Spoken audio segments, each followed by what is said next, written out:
अस्सलाम वालेकुम। वालेकुम अस्सलाम। क्या हाल है अली भाई? ठीक ठाक आपने? अल्लाह का शुक्र है।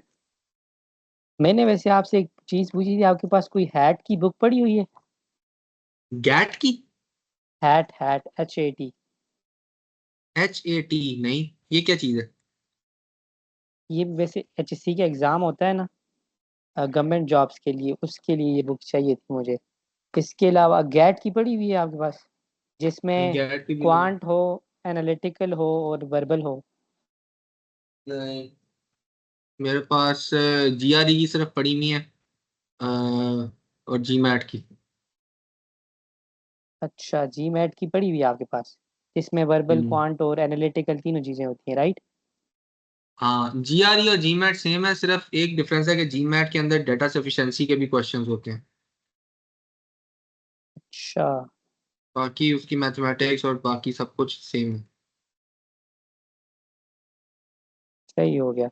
फिर भी आप मुझे PDF भेज सकते हैं अभी, मैं भेज जी देता मैट हूँ का? बहुत सी। GMAT का मैं देख लेता हूँ। अह, एक मिनट।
अच्छा जी, शुरू करते हैं।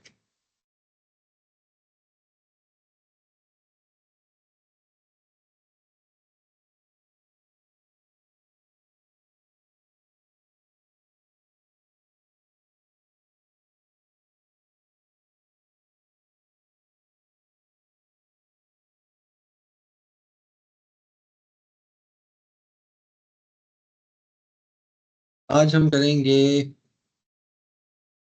हाँ, थैंक यू अली एल- भाई, मिल गई है। ठीक है, आज हम करेंगे अलजबरा। अलजबरा के अंदर सबसे पहले आपको एक रूल का पता होना चाहिए, जिसे कहते हैं पेम डैश।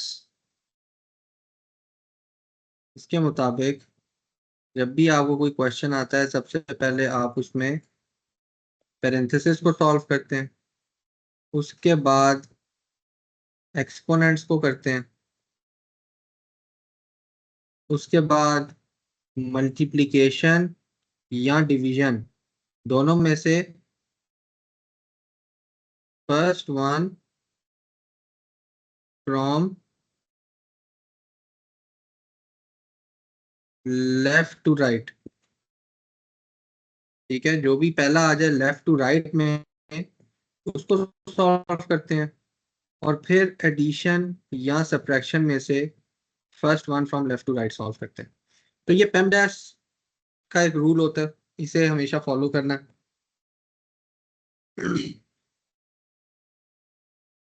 एक क्वेश्चन देखते हैं। 5 minus divided addition by 7 subtracting minus 1। Addition subtraction में आपने क्या बोला था? First one from left to right. हाँ, एडिशन या सब्ट्रैक्शन में first one from left to right. ठीक हो गया। ठीक है, तो अब ये क्वेश्चन है। इस क्वेश्चन में सबसे पहले हमने 7 माइनस 1 6 किया, ये आ गया। उसके बाद हमने 4 क्यूब को सॉल्व किया, 64 आ गया। उसके बाद हमने मल्टीप्लिकेशन या डिवीजन में से first one from left to right ये वाला आ रहा है। ठीक है, तो इसको सॉल्व किया तो 64 3 जार 192। फिर आपके पास ये वाला आ रहा है, इसको सॉल्व किया तो ये 32 आ जाता है। उसमें से 5 माइनस करते हैं तो ये -27 आ जाता है। तो इस तरह आपने ये क्वेश्चन सॉल्व करने हैं। इस तरह एक और क्वेश्चन मैं लिख लेता हूँ। 32 डिवाइडेड बाय 2 की पावर 4 इंटू 5 माइनस 3 का स्क्वायर। या आप लिख लें, ये ये खुद कर लीजिएगा। ये लास्ट क्वेश्चन में 5 माइनस 32 -27 होगा ना? -27 लिखा हुआ है। ठीक हो गया। ठीक है, ऊपर वाला क्वेश्चन लिख लें। इसको आपने करना है और इसका आंसर आपका आना चाहिए -8। ठीक है,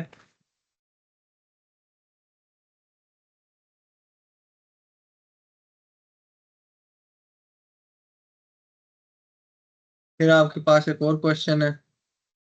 2 की power 4 multiply by 8 divided by 2 minus 1 divided by 9 minus 3। ये आपका को क्वेश्चन है, इसका आंसर आपके पास आना चाहिए 8। फिर इसी तरह एक और क्वेश्चन है। x+5 whole cube root -7 is equal to -8। इसका आंसर आना चाहिए -6।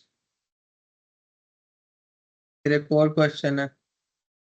2x+6 into 9 minus 2x divided by x -4 is equal to -3। इसका आंसर आना चाहिए 6। ये मिटा दूं तीनों? नहीं नहीं, अभी नहीं मिटाने। यूजुअली कैलकुलेटर खोलना पड़ेगा ना? कैलकुलेटर के ओहो सॉरी, कैलकुलेटर के बगैर भी हो सकता है।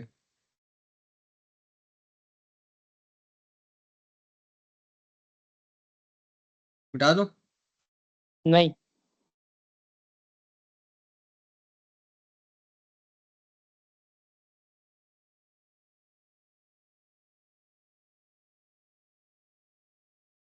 तो ये आपने क्या लिखे लास्ट वाले में?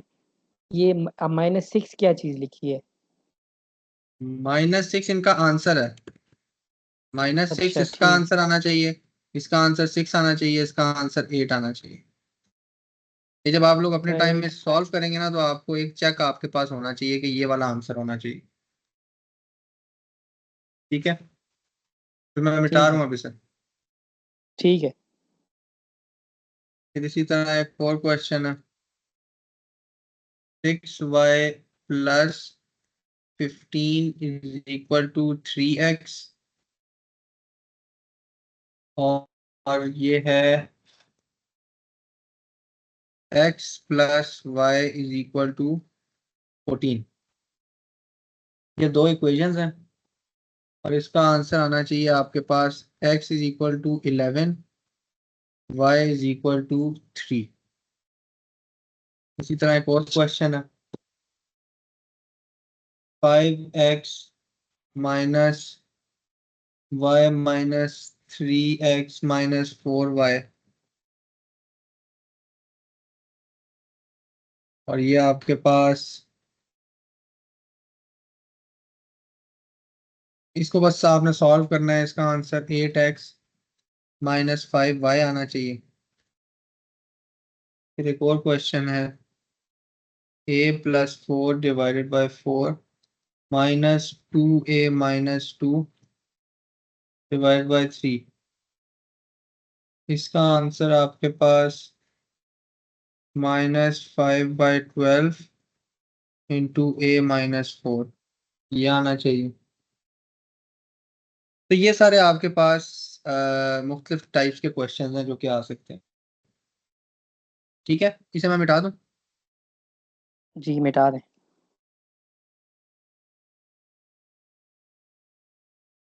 फिर आपके पास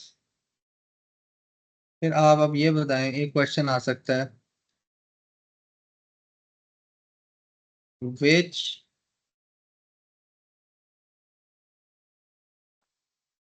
parentheses are unnecessary। कौन सी पैरेंथेसिस हैं जो अगर ना भी हो तो गुजारा चल जाएगा।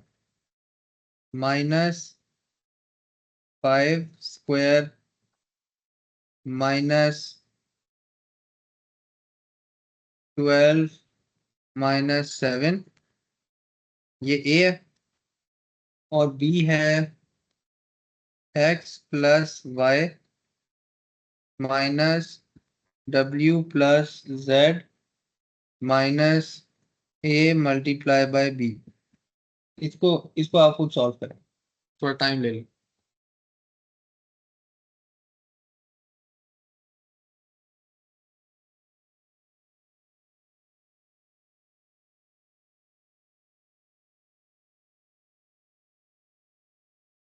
जो 5 स्केयर के साथ पैरेंथेसिस है ए में वो नहीं होनी चाहिए, और बी में जो है x+y, हाँ फर्स्ट वाली पैरेंथेसिस नहीं होनी चाहिए, x+y वाली।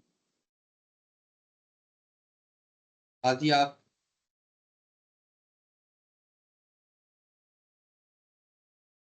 और जो है a×b वाली भी सेकंड में नहीं होनी चाहिए।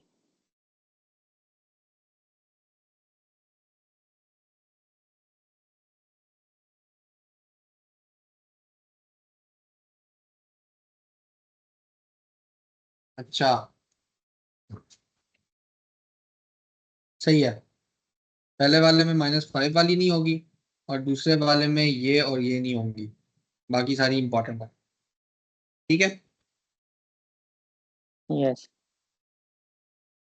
अब आपने क्या करना है, जो मैं आपको फाइल शेयर करूंगा ना, उसमें पेज नंबर 16 उसके ऊपर जितने भी क्वेश्चंस है ना वो आपने सॉल्व कर लेंगे, उसके बाद उसके आंसर्स भी लिखेंगे। ठीक है, तो ये आपने करना है। पेज नंबर 16 पे क्या करना है? क्वेश्चंस हैं उन वो आपने सॉल्व करने हैं, और उसके बाद उसके आंसर्स भी लिखे हुए हैं, वहां से आप टैली भी कर सकते हैं। ठीक हो गया। उसके बाद आते हैं क्वाड्रेटिक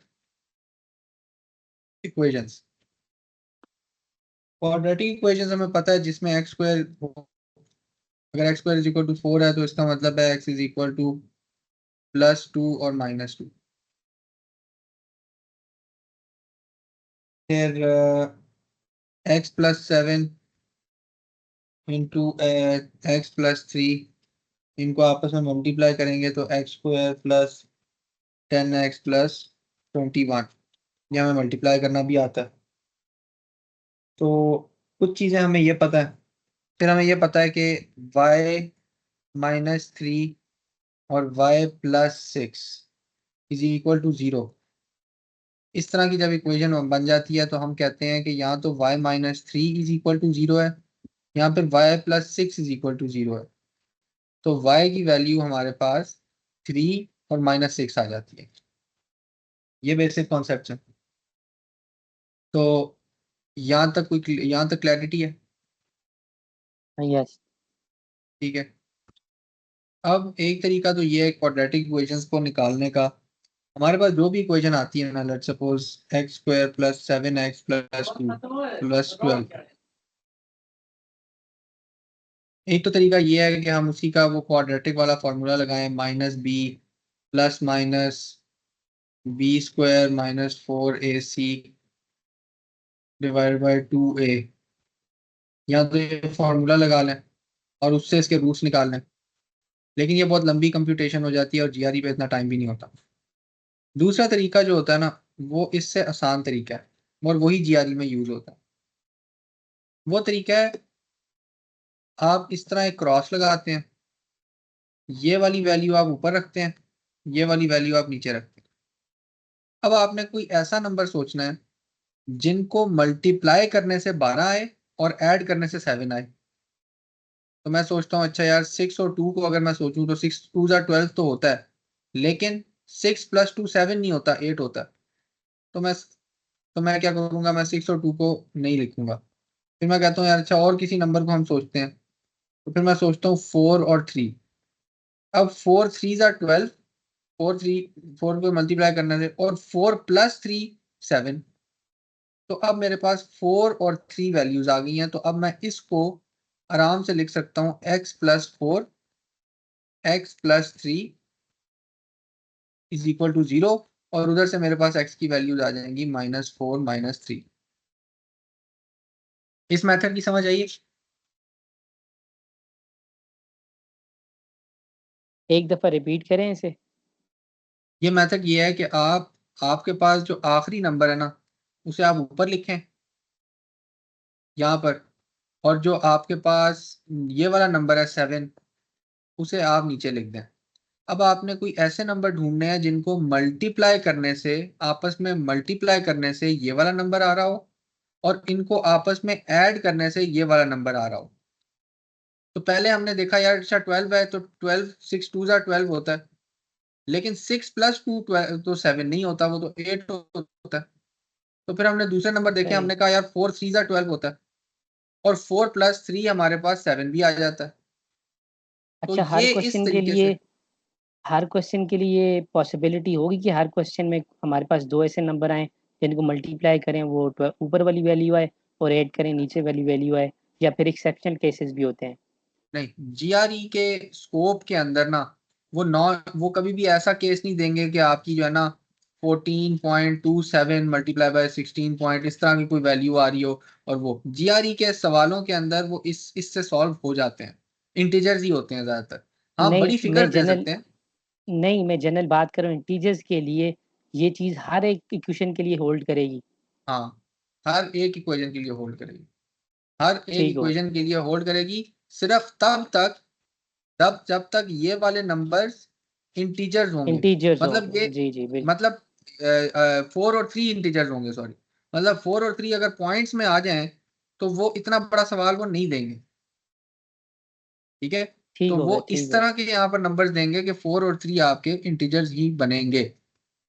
हाँ, ज्यादा दे सकते हैं।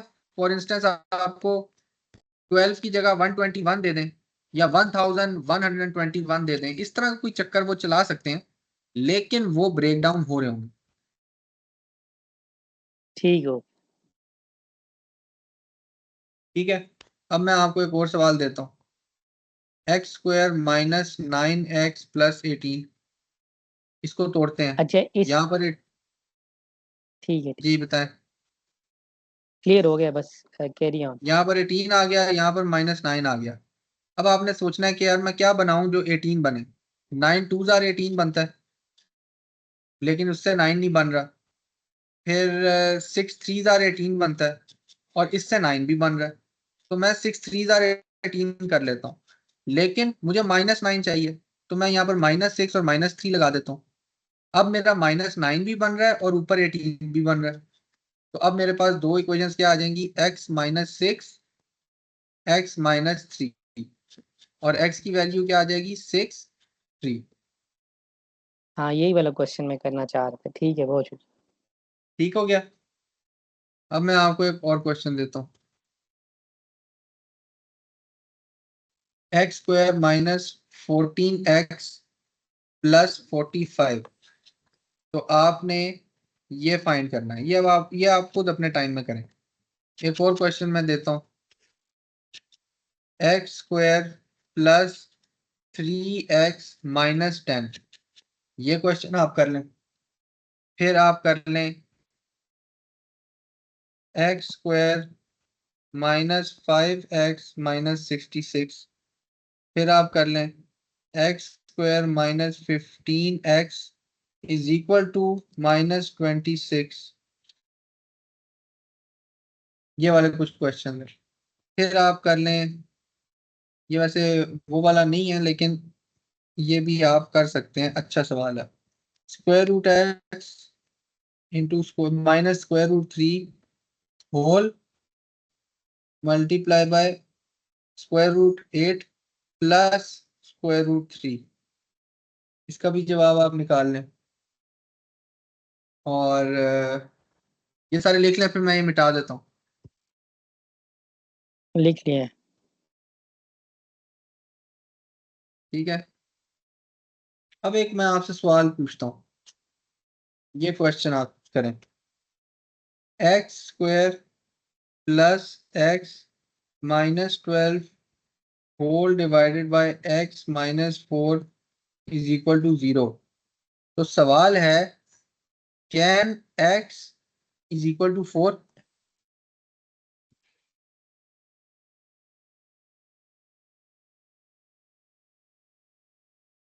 इसको करें।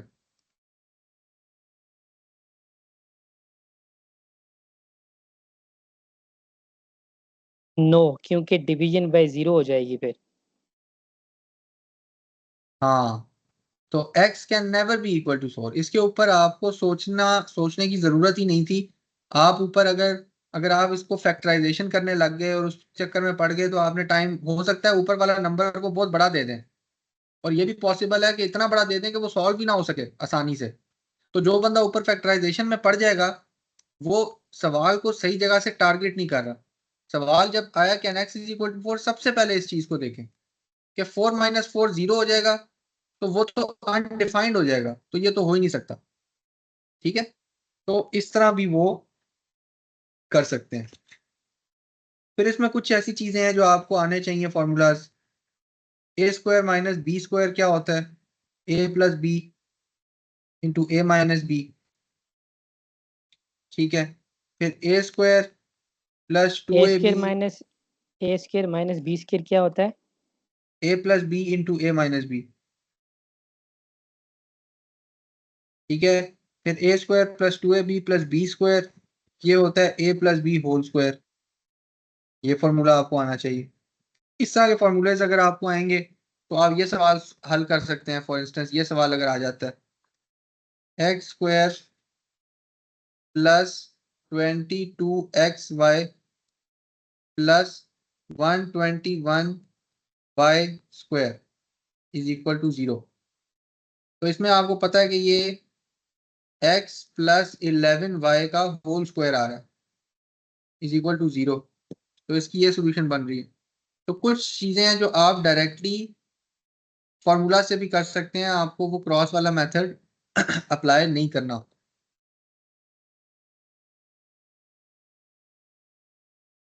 ठीक है, फिर मैं आपको एक और सवाल देता हूँ।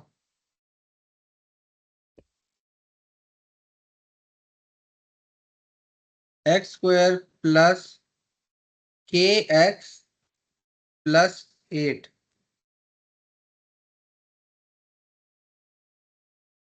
x² + kx + 8। आप k की वैल्यू बताएं क्या है?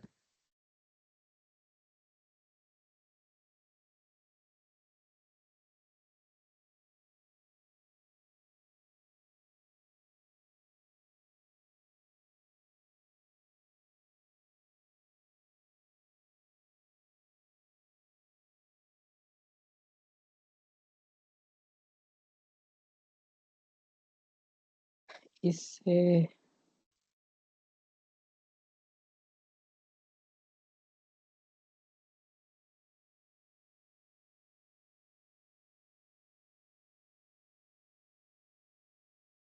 शायद और इंफॉर्मेशन चाहिए होगी, इस तरह नहीं बता सकेंगे आप। देखें, आपने इस तरह क्रॉस लगाया, 8 इधर रखा, k इधर रखा। अब आपने कुछ ऐसा करना है कि दो मिला के 8 बने, तो ये मिला के 8 बन जाता है। तो इन दोनों को प्लस करके क्या बनता है? 6 नहीं बनता। सही सही। ठीक है, इस तरह के सवाल आ सकते हैं। फिर एक और बहुत मजे का सवाल था, मैं देखता हूँ कि वो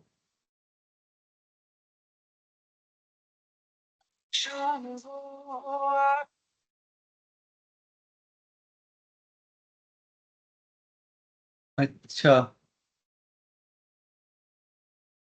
फिर एक सवाल है,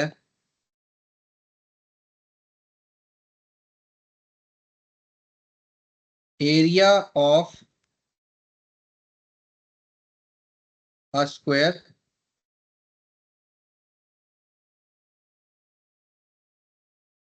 is added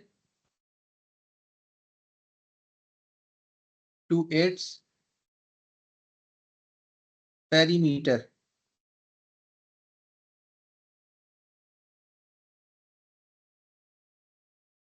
and the sum is 77.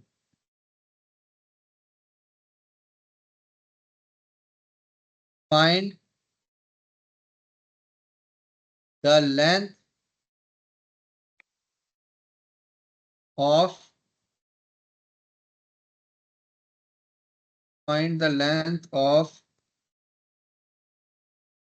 one side of the square.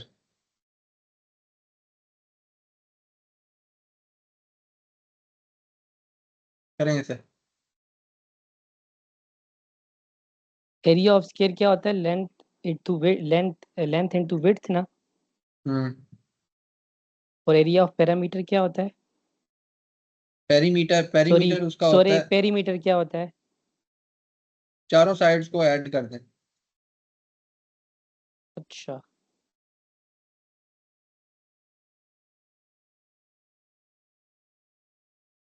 Parameter में हम कौन सा वेरिएबल यूज करेंगे? फिर सोचा ना इसके ऊपर, कोई और इसको देख सकता है, किसी और को अगर ये लग रहा हो कि ये हो सकता है। आवाज आ रही है? जी। वाकई आ रही है? हम्म। अच्छा, मैं काफी देर से ट्राई करता था सर, इसकी इक्वेशन बन जाएगी, मैं बन गई, मैं फाइंड कर रहा हूँ आंसर। चलें करें।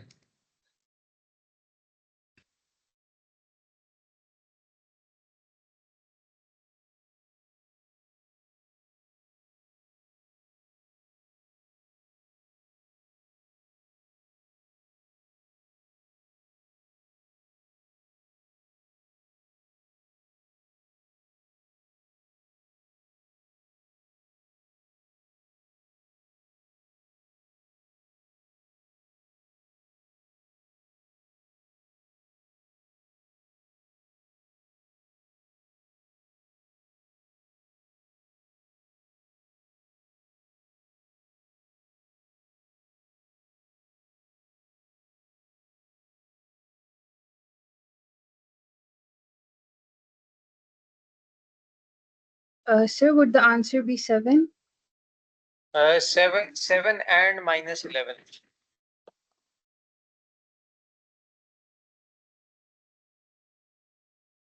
और किसी ने किया?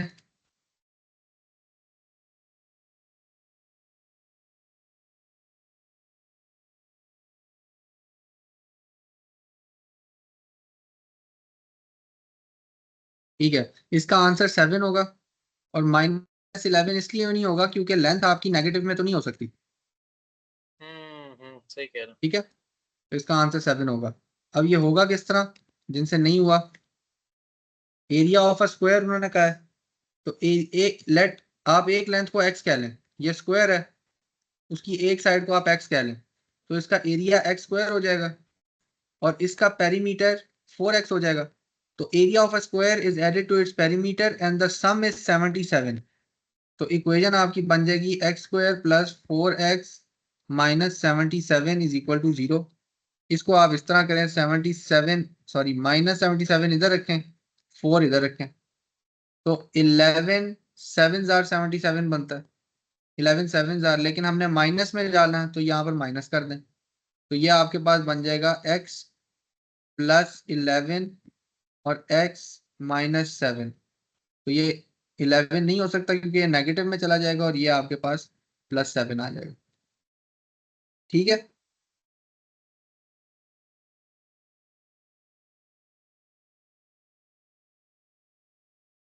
एक और क्वेश्चन करते हैं।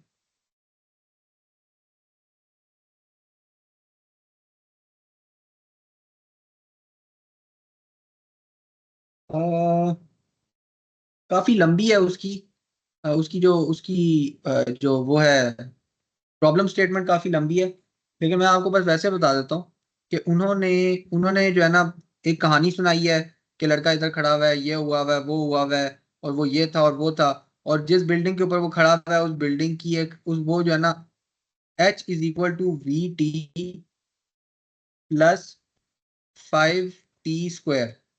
तो इस फॉर्मूले के तहत वो बिल्डिंग के ऊपर से खड़े होके बॉल्स फेंक रहा है और वो इस फॉर्मूले के तहत ट्रेवल कर रही है। ठीक है, H जो है वो बिल्डिंग की हाइट है, वो हाइट है बिल्डिंग की। ये जो है ना वो बॉल की वेलोसिटी है, और ये जो है ना वो टाइम है जो बॉल नीचे पहुंचने में लगाती है। ठीक है, अब उन्होंने बताया कि आपकी हाइट 60 है और वेलोसिटी जो है ना वो 20 है, जिस वेलोसिटी से उसने फेंकी है बॉल। तो आप टाइम बताएं। तो वो सिंपल सा वही है, रीअरेंज करना है और यहाँ से आपने वो निकाल लेना। ठीक है,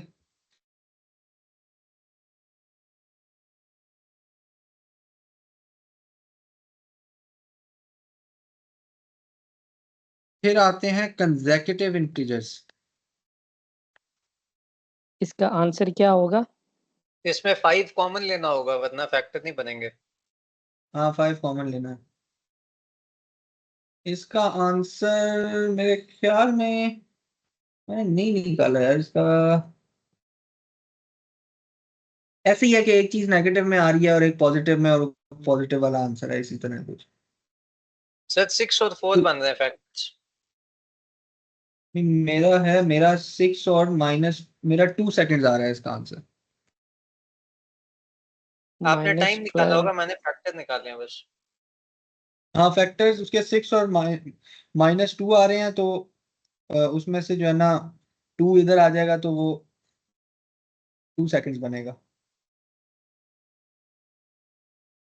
हाँ, x = 2 आ रहा है। ठीक है, अच्छा अब हम करते हैं कंसेक्यूटिव इंटीजर्स। कंसेक्यूटिव इंटीजर्स क्या होते हैं? अगर मैं कहूँ कि कंसेक्यूटिव इवन इंटीजर्स हैं 8, 10, 12, इसी तरह ऑड इंटीजर्स हैं आपके पास कंसेक्यूटिव 3, अ- 5। जी अली भाई, वेट वेट अगर हमारे पास इस तरह की इक्वेशन हो 5t² या sorry 5x² plus x plus 90, ये लिखें 5x² plus x plus plus 90। 9। इसको हाँ हम तो ये क्रॉस वाले मेथड से नहीं होगी ना, इसमें आप x कॉमन लें जरा, तो ये आपके पास x² प्लस 1/5 आ जाएगा, फ्रैक्शंस में चला गया। सही हो। इतनी लंबी कैलकुलेशन वो नहीं देंगे। ठीक है, मतलब जो कॉफिशिएंट x² के साथ होना चाहिए उसे भी हमें चेक करना होगा कि वो फैक्टर हो रहा हो। अगर फैक्टर नहीं हो रहा तो फिर हम नहीं लेंगे। ठीक है। हाँ तो ये हो गया, और हमारे कंसेक्यूटिव इंटीजर्स ये हैं। फिर हमारे पास ये इंटीजर्स भी कंसेक्यूटिव हैं, 8, 4, 8, 12, 16, 20। इनको हम कहते हैं इवनली स्पेस्ड इंटीजर्स। ठीक है, ये इवनली स्पेस्ड है। तो ये सारे के सारे कंसेक्यूटिव इंटीजर्स हैं। अब मैं आपको ना एक क्वेश्चन देता हूँ। क्वेश्चन है कि इसमें आपके पास एक सेट ऑफ इंटीजर्स है √1, √2, √3। दूसरा है x-4, x-8। तीसरा है √4, √9, √16। चौथा है 5 की पावर 1, 5 की पावर 2, 5 की पावर 3, और पांचवा है y, 2y, 3y। इनमें से बताएं इवनली स्पेस्ड कौन से हैं?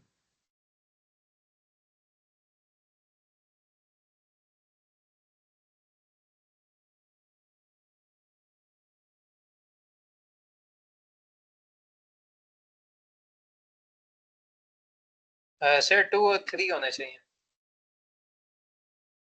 और कोई?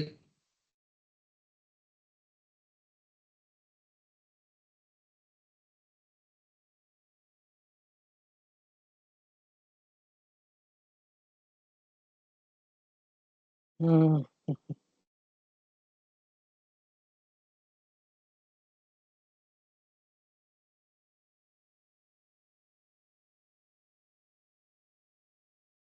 इसमें से इवनली स्पेस्ड होंगे 2, 3 और 5। इन तीनों में आप यहाँ पर भी आप y की जो भी वैल्यू ले लेंगे 5 में, वो इवनली स्पेस्ड सेट आपका बनाएगी। और इसी तरह 2 और 3 भी अच्छा आपके। अच्छा, एक दफा इवनली स्पेस्ड क्या होते हैं ये बता दें दोबारा। कि इवन उनकी स्पेस हो, 4, 8, 12, 16, उनके अंदर इवन स्पेसेस हो। यहाँ पर 4 की स्पेसिंग आ रही है ना। ठीक हो गया। लेकिन जब हम स्क्वायर रूट 4 को देखते हैं, 9 को देखते हैं, 16 को देखते हैं, तो थर्ड वाली कैसे हो सकती है? उसका तो एक का आंसर 2 है, एक का 3 है, एक का 4 है। हाँ तो यही आ रहे हैं ना, 2, 3, 4 इवनली स्पेस है ना, 1, 1 की स्पेस है। ठीक हो गया, ठीक है। ठीक है।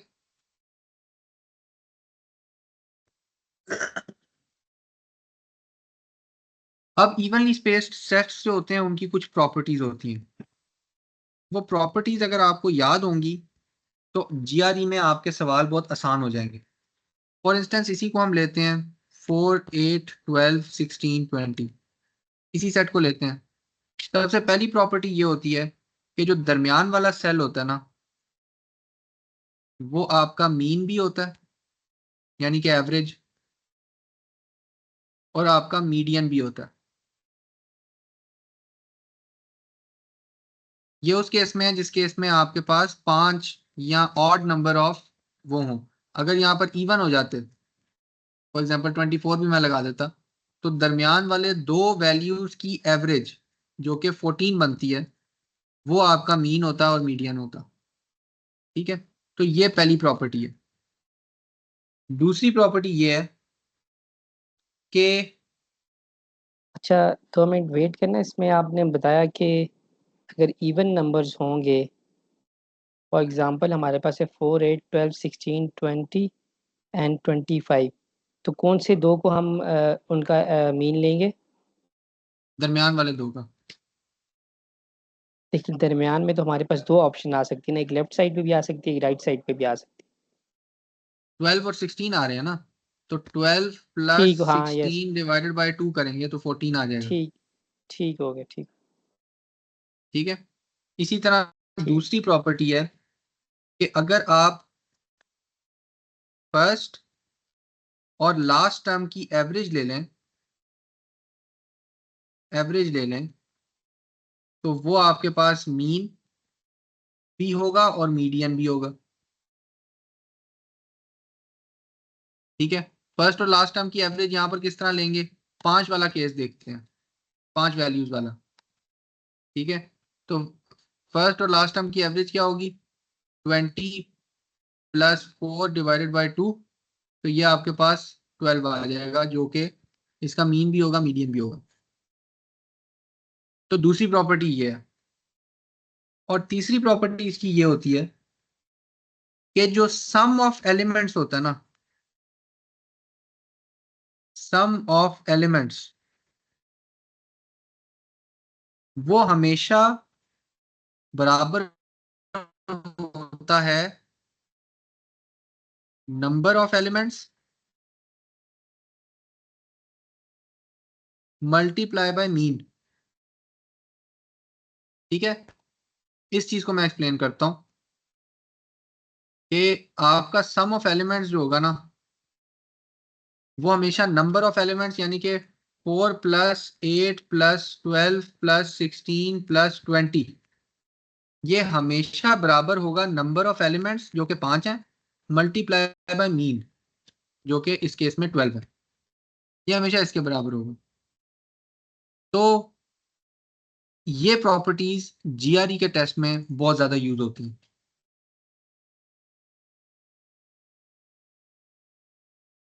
ठीक है, अब मैं आपको एक क्वेश्चन इसका देता हूं।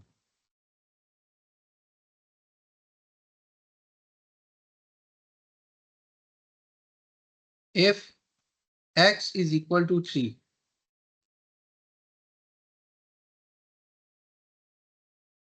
find the sum of 2x, 2x plus 1, 2x plus 2,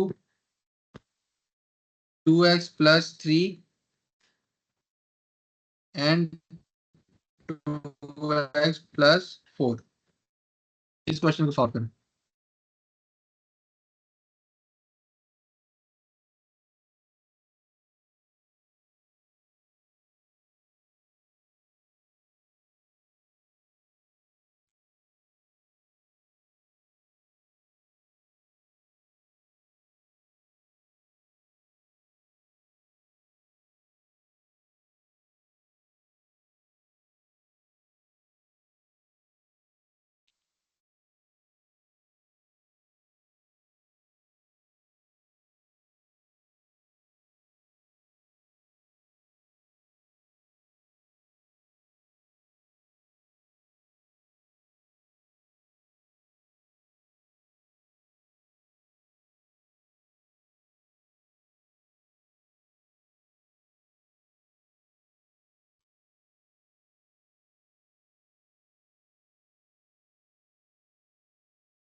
forty. और किसी ने किया? नहीं सर मैं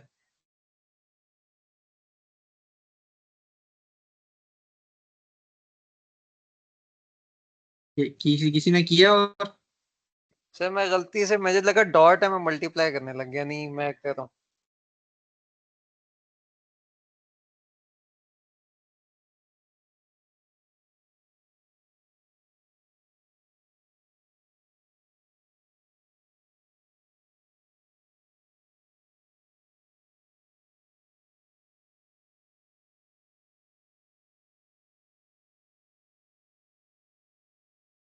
सर 40 आता है।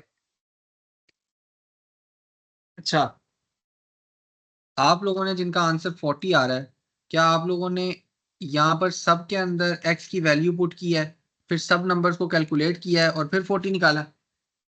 नहीं नहीं, सर मैंने पहले इस तरह किया है, एक्स की वैल्यू कैलकुलेट करके फिर आगे पैटर्न देखे, हर एक में एक ऐड हो रहा है तो हाँ वो सारी नंबर्स लिख के एक एक ऐड करके फिर फाइनल इक्वेशन बना के उधर से जो आपने मेथड बताया था उस मेथड से किया।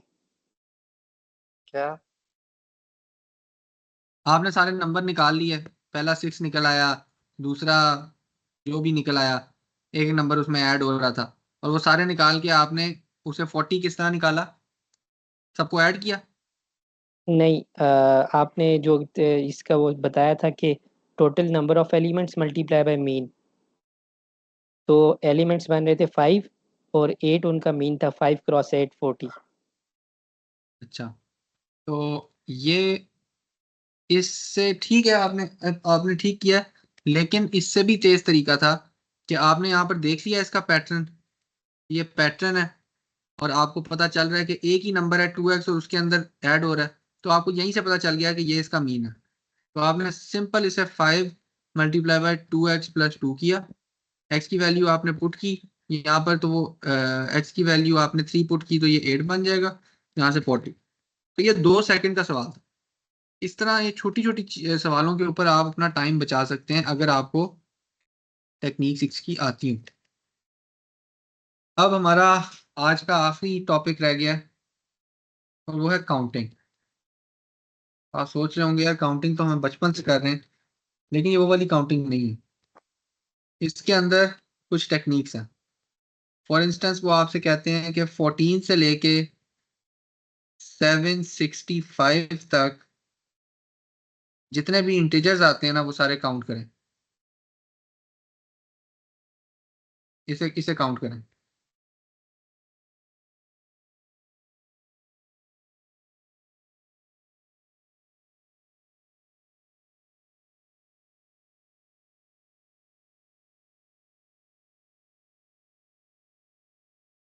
-765 -14 कर लेंगे। करें तो सही ना, आप करें तो सही, जवाब बताएं।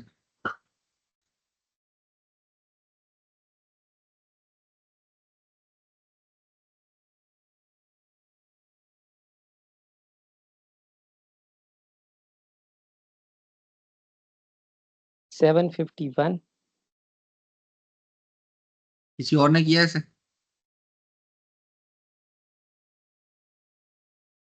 वेट अ सेकंड, 0 भी आता है? नहीं, फिर नहीं। नहीं, सही है, 0 नहीं आ रहा। ठीक है, 751।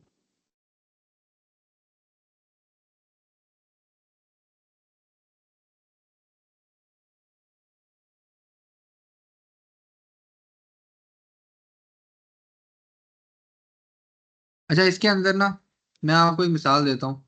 अगर मैं आपसे कहता हूँ 1 से लेके 3 तक इंटीजर्स काउंट करें और आप 3 - 1 करते हैं तो वो आपके पास 2 आता है। जबकि 1 से लेके 3 तक इंटीजर्स आते हैं, 1 2 3, 3 इंटीजर्स आते हैं। तो हमेशा जब भी आप माइनस करते हैं ना तो उसमें एक नंबर मिस हो जाता है, तो आखिर में उसके +1 कर दिया करें। तो ये जो आपका आंसर आएगा ना, ये आएगा 752। ठीक है, बस ये इसमें ठीक हो टेक्निक गया। है। अब इसके अंदर एक एक इसके अंदर मसला आता है। मिसाल के तौर पे मैं ये कहता हूँ कि 12 से लेके 24 तक जितने भी इवन नंबर्स हैं ना वो काउंट कर रहे हैं। तो अब अगर आप 24 - 12 करेंगे तो वो तो आपके पास कोई 12 आ जाएगा, 12 + 1 करेंगे तो वो 13 आ जाएगा। तो ये तो गलत जवाब है। तो बेसिकली क्योंकि ये इवन नंबर है और इसमें 12 के बाद 14 आ रहा है और फिर 16 आ रहा है और दो दो का गैप आ रहा है, तो आप 24 - 12 को डिवाइडेड बाई 2 कर देंगे। तो यहाँ पर आप 12 डिवाइडेड बाई 2 करेंगे तो ये आपके पास 6 + 1 7 इवन नंबर्स आएंगे। इस चीज की समझ आइए? यस। ठीक हो गया। फिर मैं आपको एक और सवाल दिखाता हूँ। वो कहते हैं कि how many multiples of 7 are there between 100 and 150? How many multiples of 7 are there between 100 and 150? तो सबसे पहले आपको पता है कि आपने इसका बताना है कि 100 के बाद सबसे पहला मल्टीपल 7 का क्या आता है, 105। उसके बाद मल्टीपल्स आते जाएंगे आते जाएंगे आते जाएंगे और आखिरी मल्टीपल जो 7 पे डिवाइड होता है वो है 147। जब ये दो आपके पास आ गए तो अब आप इसे कैलकुलेट कर सकते हैं। 147 - 105 डिवाइडेड बाय 7, तो ये आ जाएगा आपके पास इसके अंदर आप +1 भी करेंगे तो ये जब आप कैलकुलेट करेंगे तो ओवरऑल आपके पास 7 आंसर आ जाएगा। तो आप कह सकते हैं कि multiples of 7 between 100 and 150 are 7। ठीक है। अच्छा, इसमें एक और भी इंपॉर्टेंट चीज होती है जो मैंने आपको पहली मिसाल दिखाई थी। 14 से लेके 765 तक इंटीजर्स कैलकुलेट करें, अक्सर उन्होंने साथ लिखा होता है इंक्लूसिव। इंक्लूसिव का क्या मतलब है कि 14 और 765 उसके अंदर शामिल हैं। तो इस केस में हमने जब 751 + 1 किया था तो हमारे पास 752 आ गया था। ठीक है। जब वो ये कह देंगे ना कि 14 से लेके 765 तक इंटीजर्स फाइंड करें एक्सक्लूसिव। ठीक है, तो इसका मतलब है कि 14 और 765 उसमें शामिल नहीं है। तो उस केस में आप क्या करेंगे, आप 14 से अगला नंबर लेंगे यानी कि 15, और 765 से पिछला नंबर लेंगे यानी कि 764, और इसको फिर आप उसी मेथड से सॉल्व करेंगे, +1 करके आपके पास एक नंबर आ जाएगा जो कि 750 होगा।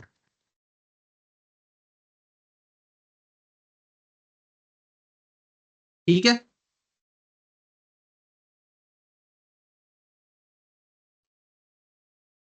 ये भी एक अच्छा, इम्पोर्टेंट 764 माइनस 15 करना है और उसमें ऐड करना है 1 को।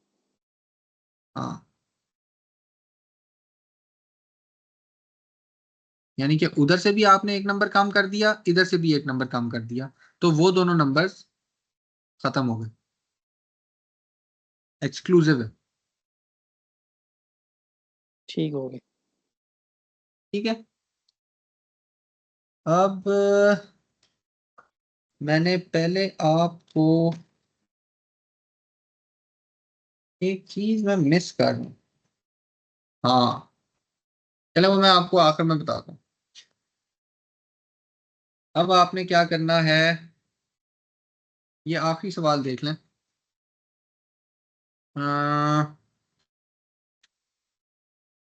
Multiples of 11 between 55 and 144 exclusive, कितने मल्टीपल्स होंगे ये फाइंड करें।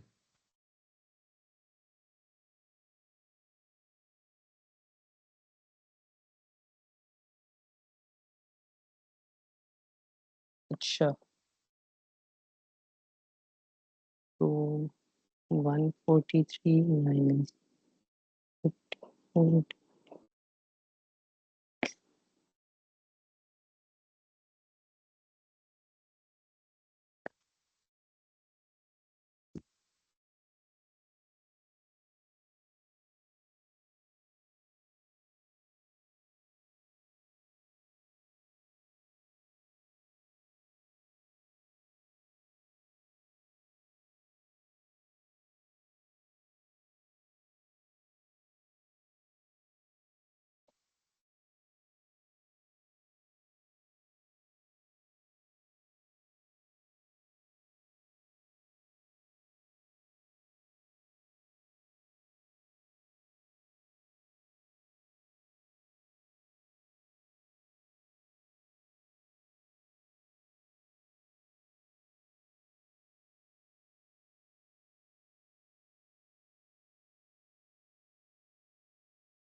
नाइन। जी, और ने किया ये?